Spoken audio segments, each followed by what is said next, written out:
Orang yang meninggal syahid, haram hukumnya. Kita memandikan mereka dan menyolati mereka. Kenapa?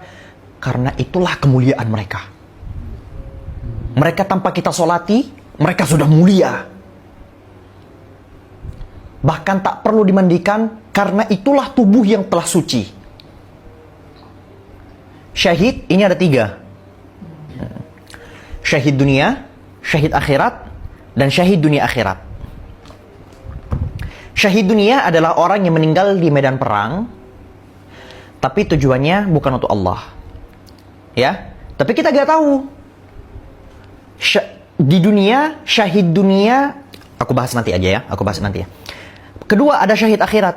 Syahid akhirat adalah orang yang meninggal dalam keadaan parah. Mungkin meninggal karena sakit perut, meninggal karena kanker, meninggal dalam keadaan menuntut ilmu, meninggal dalam keadaan sakit nyeri, meninggal dalam keadaan yang tidak wajar, bahkan para ulama menyebutkan meninggal disebabkan cinta. Ya, meninggal disebabkan cinta akan jadi syahid. Bahkan para ulama menyebutkan even cintanya itu ke cowok, dalam keadaan itu menahan cintanya karena dia tidak ingin bermaksiat kepada Allah. Misal nih, misal akil gay. Misal akil gay. Suka ke Inul. Misal. Misal akil gay suka ke Inul. Tapi akil ini tahu bahwa mendekati Inul, goda-godain Inul itu haram. Dan akil berusaha untuk menjauhi Inul. Akil berusaha menjaga hubungan agar jangan sampai terkena satu dosa antara dia dengan Inul. Tapi akil dalam keadaan menahan itu kan tujuannya untuk apa? Untuk ridha Allah Tabaraka wa Ta'ala. Dan akil, Nul jangan senyum Nul. Nah, dan akil, bentar dulu. Dan akil disebabkan itu, akil stres. Akil tujuan enggak Allah. Dan meninggal disebabkan stresnya tadi itu, akil mati syahid. Nah, gitu ya. Itu namanya syahid akhirat. Ada namanya syahid dunia akhirat. Perang fi sabilillah. Di dunia dia meninggal dalam keadaan terhormat, syahid terhormat di dunia dan syahid terhormat di akhirat.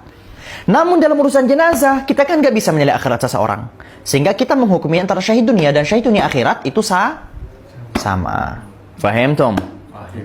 Bro, kalau semisal mati dalam kecelakaan atau dibegal gitu. Iya, mati syahid.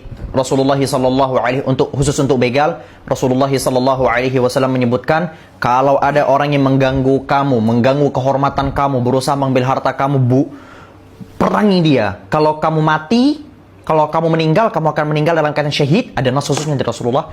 Dan kalau orang yang membunuhmu yang meninggal, dia akan masuk surga. Masuk neraka. Masuk neraka. dan dialah yang akan masuk neraka.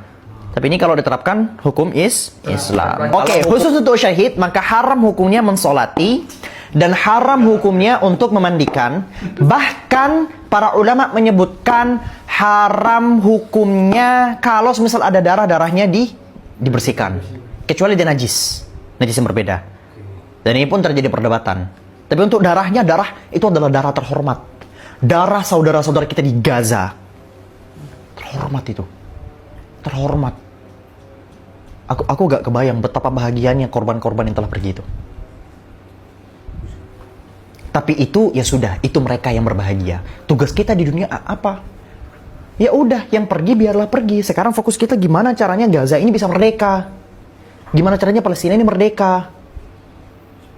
Semoga Allah melaknat kaum yang terkutuk itu. Ya Rabb. Nah, adapun untuk mengkafani dan memakamkan hukumnya wajib. Tapi pengkafanannya beda. Kalau kita kan dibuka dulu bajunya, ya kan? Habis itu dipakein kain. Tapi untuk syahid, dia dimakamkan, dikafani dengan baju yang dia pakai. Dengan baju yang dia pakai sehari-hari. Kecuali misalnya dia pakai baju zirah. Kan itu bukan pakaian sehari-hari. zirahnya kita lepas. Tapi untuk pakaian celana misalnya kan pakaian sehari-hari. Nah, kita makamkan dia dan ditambahi yang bagian kurang-kurangnya. Buka aja di Google harusnya ada kafan orang yang mati syahid. Ada kok di Google harusnya ya. Nah, itu kalau orang mati syahid. Jadi muslim sudah jelas, muslim ghairu syahid, muslim yang tidak mati syahid, jelas ya? Jelas. Atau syahid akhirat, sudah jelas ya? Jelas. Syahid akhirat ya sama, karena kita tidak bisa menilai akhirat seseorang, akhirat seseorang. Jadi kita menghukumi mereka itu sama.